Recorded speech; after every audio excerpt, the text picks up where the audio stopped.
जय श्री राम सभी लोगों को। आज मैं आप सभी से यहाँ पर age is just a number पे बात करना चाहती हूँ। पहले तो मैं आप सभी से ये क्लियर कर देना चाहती हूँ कि अक्सर मैंने देखा है कि लोगों के जीवन में जब परिस्थितियाँ आई ना, तो लोग कैसे परेशान हो जाते हैं और इतने परेशान हो जाते हैं छोटी छोटी परिस्थितियों में। मैंने देखा और छोटी छोटी चीज़ों में लोग दुख बना लेते हैं, है ना। और मैंने बहुत ही ज़्यादा एजेड लोगों को ऐसा करते हुए देखा। रीज़न पता होता है कि क्या होता है, क्योंकि एज, हम कहते हैं ना कि age is just a number. आज मैं आपको यहीं पर इसको सिद्ध करके दिखा दूँगी। मैंने अपने आसपास, अपनी जहाँ के भी सोसाइटी में देखा।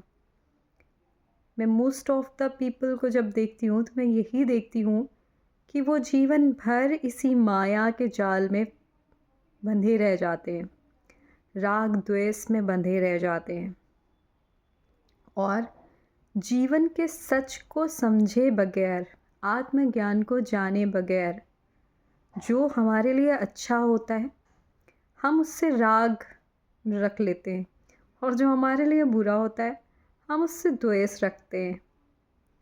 और इसी राग द्वेष में फंस कर पूरी ज़िंदगी बिता देते हैं। लेकिन मैं आप सब से यहाँ पे कहना चाहती हूँ कि मेरी एज तो 30 में ही है, लेकिन मुझे बहुत अच्छे से ये चीज़ समझ में आ चुकी है कि ये जो जीवन है, ये जो मनुष्य जीवन है, ये सबसे पहले इसका लक्ष्य क्या है? सबसे पहला लक्ष्य है इसका आत्मज्ञान। और जब मुझे आत्मज्ञान हो चुका है तो मैं आप सबको भी यही बताना चाहूँगी कि राग द्वेष से ऊपर उठ जाइए। आत्मज्ञान, जब आपको आत्मज्ञान होगा तो आप अपने सोल पर्पस के बारे में ढूंढेंगे। आप राग द्वेष के चक्कर में नहीं फंसेंगे। कभी कोई आपके साथ गलत भी कर देगा, आप उसको दिल से माफ़ करिए और अपने कार्यों को करिए, क्योंकि आज हो सकता है जो हमारे लिए अच्छा हो वो कल बुरा बन जाए, जो कल बुरा हो वो अच्छा बन जाए। ये तो परिस्थितियाँ होती हैं और समय होता है।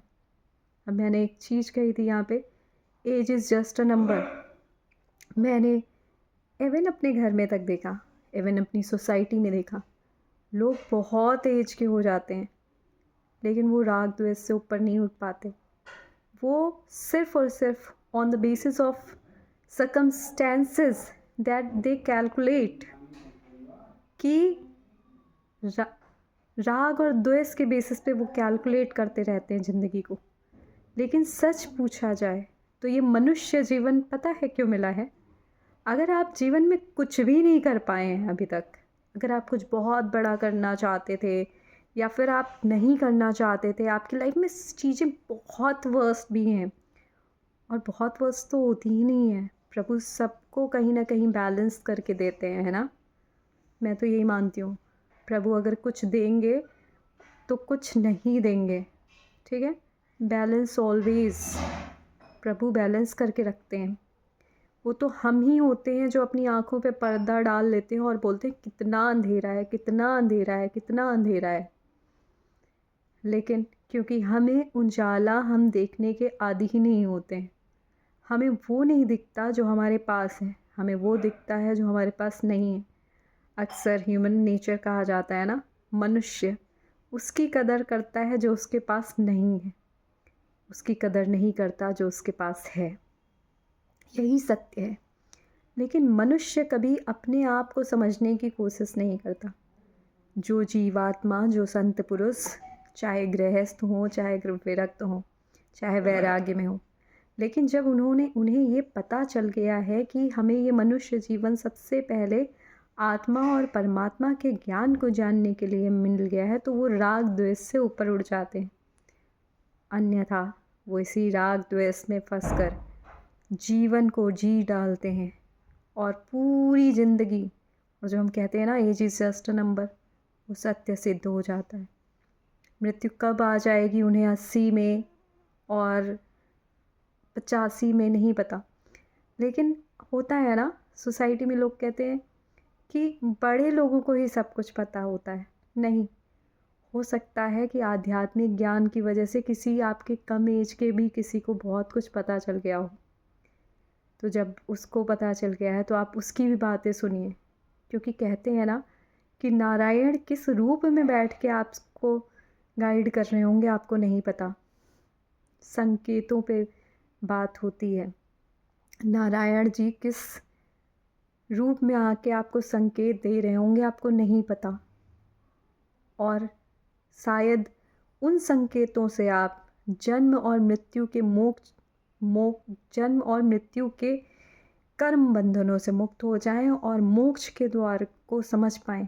सबसे पहले हमें ये जो मनुष्य जीवन मिला है वो इसलिए मिला है ताकि हम परमात्मा को जान के, हो सकता है इस मनुष्य जीवन में ही हम मोक्ष प्राप्त कर सकते हैं, और 84 लाख योनियों में से कोई भी ऐसा जीवन नहीं होगा जिसमें हम मोक्ष प्राप्त कर सकें। तो जीवन में अगर कुछ नहीं मिला है, कुछ भी नहीं मिला है आपको, मान लीजिए आपकी लाइफ के 70 साल ऐसे ही बीत गए, आपकी लाइफ के 80 साल ऐसे ही बीत गए, 90 साल ऐसे ही बीत गए, लेकिन अगर आप मेरी वीडियो सुन रहे हो या मुझे समझ पा रहे हो तो प्लीज़ ये समझने की कोशिश करिए, अगर आपने अभी से भी नाम जप शुरू कर दिया ना, तो क्या पता आपका यही जीवन लास्ट हो। क्योंकि कितना जिएंगे आप, कितना भोगेंगे इस मनुष्य शरीर को और कितना भोगेंगे इस संसार को। अंततः तो यात्रा परमात्मा तक ही तय करनी है, क्योंकि परमात्मा ही सत्य है, आत्मज्ञान ही सत्य है, और ये राग द्वेष कुछ नहीं रखा है इन चीज़ों में। इनसे ऊपर उठकर आत्मा को जानना तथा परमात्मा को जानना, सच मानिएगा जिस दिन आप परमात्मा के प्रेम को महसूस करेंगे ना, उस दिन आपको सांसारिक सारी चीज़ें आपके साथ होते हुए भी बहुत छोटी लगेंगी। तो इसी के साथ मैं आप सबसे age is just a number पे बात इसलिए कर रही थी कि हो सकता है अगर आध्यात्मिक बात करने वाला या आध्यात्मिकता की चर्चा करने वाला कोई आपके घर में हो तो उसको सुनिए।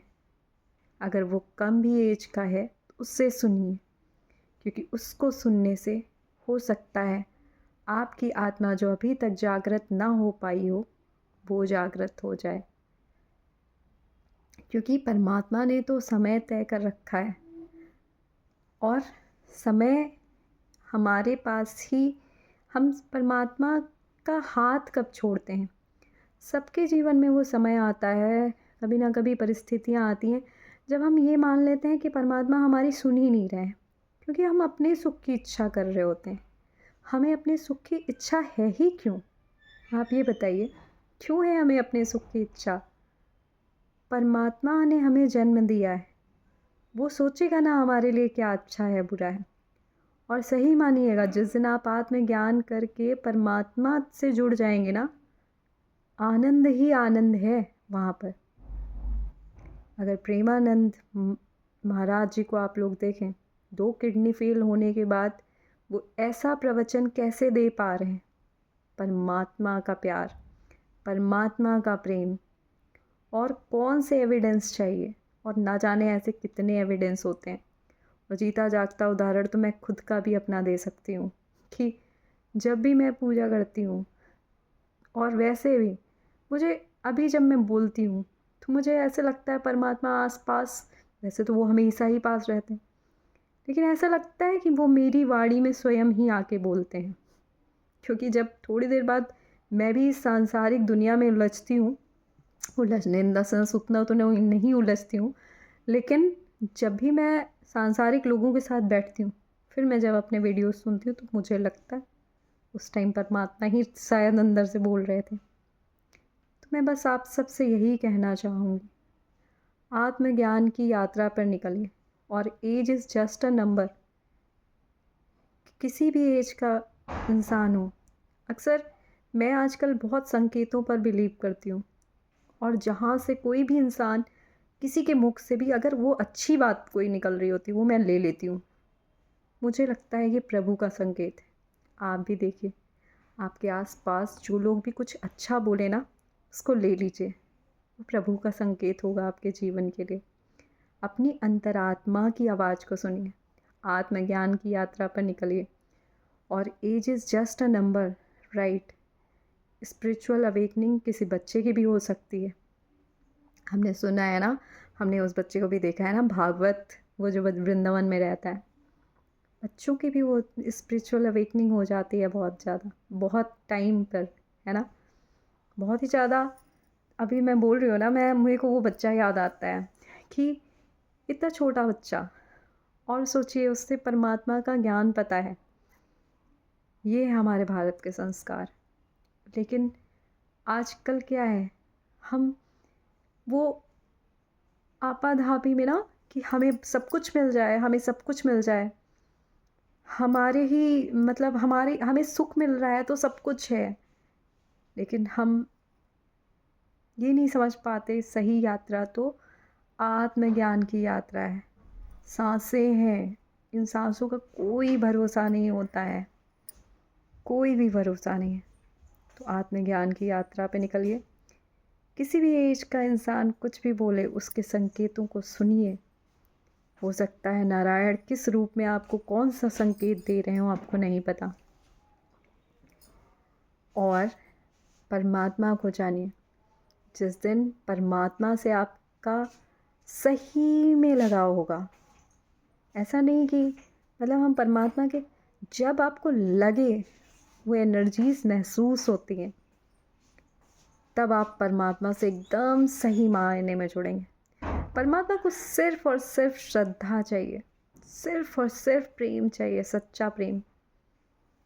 वो बहुत क्या कहते हैं ना, जान जाते हैं कि वो सच्चा प्रेम है कि थोड़ा सा भी प्रेम में मिलावट है। एकदम सच्चा, एकदम प्योर। और वो सिर्फ तब हो पाता है जब हम इन ये सांसारिक नाते तो हैं ही, ये तो प्रभु ने दिया है, लेकिन जिसने दिया है उसको हम कैसे भूल गए। प्रथम तो वो हैं परम पिता परमेश्वर, जो हम सब के परम पिता परमेश्वर। तो सबसे पहले हमें अपने परमात्मा को जानना है। और जब हम उनको जान जाएंगे ना, राग द्वेष सुख दुख की चिंता नहीं रह जाएगी। आप इससे ऊपर उठेंगे। धन्यवाद इसी के साथ, और आत्मज्ञान की यात्रा पर निकले। राग द्वेष से ऊपर उठें, परमात्मा को जानें। और अगर आपके घर में कोई आध्यात्मिक वार्तालाप करता है तो उसकी वैल्यू करना शुरू करें, क्योंकि जब आप उसकी वैल्यू करेंगे तो आपका घर स्वर्ग बन जाएगा। और अगर आप उसकी वैल्यू नहीं करेंगे, वैल्यू ना करिए, मैं कहती हूँ आप उसकी वैल्यू ना करिए, लेकिन उसकी चीज़ों को जब आप इम्प्लीमेंट करके, कोई भी एक इंसान है, उसकी चीज़ों को जब आप इम्प्लीमेंटेशन करके अपनी लाइफ में लाएंगे, तो आपको समझ में आएगा सही जीवन का अर्थ क्या होता है। इसी के साथ मैं आप सभी से ये कहूँगी, अभी भी वक्त है, जग जाइए, क्योंकि स्पिरिचुअल अवेकनिंग किसी भी एज में हो सकती है। दूसरी बात कि अगर अभी तक 70 साल के हो गए, 80 साल के हो गए, नहीं हुई, क्या पता अभी 5 साल और जीने हो। 5 साल में अगर राम नाम ले लिया तो सोचिए, जीवन पार, प्रभु के दरवाजे तक आप पहुंच जाएंगे, है ना। ये तो हो सकता है, ये तो कर सकते हैं आप सभी। और अगर नहीं करना है तो वापस से इसी 84 लाख योनियों के बाजार में चक्कर काटते रहिएगा, फिर आइएगा, फिर राग द्वेष में फंसिएगा। और कब तक। बाकी आप सभी की इच्छा, सभी खुश रहिए। मैं तो यही चाहती हूँ कि सभी आत्मज्ञान की यात्रा पर निकलें, ताकि ये जो कलयुग हम चिल्लाते हैं ना, कम से कम हम अपने आसपास तो सतयुग देख के जाएं। उसके बाद हो सकता है हम प्रभु से इसी जीवन में मोक्ष पा जाएं, और ना भी पाएँ तो प्रभु हमें वापस से अगर कभी भेजे भी तो ऐसे ही माहौल में भेजे जहाँ प्रभु की वार्तालाप होती हो, है ना। किसी संत ने मुझसे बहुत अच्छी बात कही थी, बहुत अच्छी बात, मेरे दिल को छू गई वो बात। उन्होंने कहा जैसे कि मैं बहुत करियर ओरिएंटेड गर्ल हूँ, मतलब मेरी बुक्स पढ़ना बहुत ज़्यादा पसंद है, बहुत ज़्यादा पसंद है। तो जब मैं अभी मेरी स्पिरिचुअल अवेकनिंग बहुत ही कह सकते हैं ना कि बहुत पीक पर पहुँची, तो मैं करने कुछ जाती हूँ और फिर मैं करने कुछ लगती हूँ मतलब सब कुछ अपने भगवान से रिलेटेड करने लगती हूँ, क्योंकि वो पीक पर है और पहुँच चुकी है, शायद पीक को भी पार कर चुकी है। तभी अब मैं एकदम ओपनली वीडियोस भी बनाती हूँ। अगर मुझे लगता है कि अभी मेरी कहीं पे छीड़ होने की स्थिति है तो शायद नहीं बनाती, प्रभु ही बनवा रहे होंगे, मैं तो यही मानती हूँ। मैं क्या बना रही हूँ, मैं ही दोष है, राम ही सत्य है। तो किसी संत ने मुझसे कहा कि मैंने उनसे शेयर करा ये क्वेश्चन कि मैं अपनी बुक्स पढ़ने जाती हूँ और मेरे को ये बुक्स अट्रैक्ट करती हैं इस टाइम पे। तो उन्होंने पहली बात तो मुझे खैर ये चीज़ कही कि बैलेंस करके पढ़ना और भक्ति करना इज़ वेरी इम्पॉर्टेंट, लेकिन कभी कभी तो बैलेंस नहीं हो पाता, क्योंकि हो सकता है प्रभु ही हमें चाह रहे हो कि अभी हम ये पढ़ लें, बाकी तो इतना पढ़ ही चुके हैं, है ना। और खैर उन्होंने जो बात कही वो मैं आप सबसे यहाँ पे शेयर करूँगी। उन्होंने कहा कि जब हम भक्ति करते हैं तो हमारा नेक्स्ट जन्म जब होगा, तो मान लीजिए वो मनुष्य जन्म हो गया, तो ये जो भक्ति हम करके जाएंगे ना, इसकी चीज़ें मुझे नेक्स्ट जन्म में जब मैं बाय बर्थ आऊँगी ना तो भी मिलेंगे। लेकिन मैं इस दुनिया की कितनी भी बड़ी पढ़ाई कर लूँ, कितनी भी बड़ी चीज़ कर लूँ, लेकिन जब मेरी मृत्यु होगी तो वो सब यहीं का यहीं रह जाएगा। लेकिन अगर मैंने भक्ति करी तो वो मुझे मेरे नेक्स्ट जन्म में भी फल देगा। And I was like wow, कि नेक्स्ट जन्म के लिए मैं अच्छा कर लूँगी, और बहुत ज़रूरी है मेरे लिए ये तो, क्योंकि वापस से तो अभी कलयुग ही चल रहा है। अगर आए इस कलयुग में तो नॉलेज वाला तो ठीक है, वो भाई धीरे धीरे स्ट्रगल करके आदमी बन ही जाता है, कभी कभी जल्दी भी बन जाता है। लेकिन अगर मैं भक्ति करके गई तो मतलब मुझे शुरू से ही ऐसा एक्सट्रीम इन्वायरमेंट भक्ति का मिल गया तो मस्त मज़ा आ जाएगा, है ना। तो कितना अच्छा रहेगा कि मैं इस जन्म में जो भक्ति कर्मा करूँगी, जो मैं भक्ति मार्ग पर चलूँगी, उसका मुझे रिज़ल्ट नेक्स्ट जन्म में भी मिल सकता है। और इसलिए मेरा भक्ति के प्रति रुझान पहले तो था ही, और अब तो मुझे लगता है सच में जो पढ़ रहे थे वो तो इसी जन्म का है, वो तो सब चीज़ें इसी जन्म में रह जाएंगी, वो तो करनी ही है, वो तो है ही। लेकिन भक्ति कर ली तो नेक्स्ट जन्म भी सफल, और हो सकता है ये जन्म लास्ट बन जाए, वो तो प्रभु की इच्छा। तो मैं आप सबसे यही कहना चाहती हूँ कि अगर आप कुछ ऐसा, मतलब आप जॉब में हैं, भगवान का नाम लीजिए, पूरी श्रद्धा प्रेम के साथ लीजिए, अपनी आत्मज्ञान की यात्रा पर निकलिए। गृहस्थ हैं, घर के कार्यों में हैं, तो घर के कार्य जब आप राम नाम या भगवान का नाम लेके करोगे ना, मैं लिटरली बता रही हूँ, मैं जब भी कोई घर का काम करने जाती हूँ मैं हर टाइम यही काम करती हूँ आजकल, नाम जप करते हुए वो काम करती हूँ। वो काम कब हो जाते हैं मेरे को पता ही नहीं चलता है, उसकी लोड तो मुझे पता ही नहीं चलता मैंने वो काम भी किए। तो कितने आसान हो जाते हैं सारे काम। और बाकी लोग का मैंने बता दिया कि जिनका बहुत हैक्टिक शेड्यूल है वो हर 1 घंटे में 5 मिनट तो ले ही सकते हैं ना।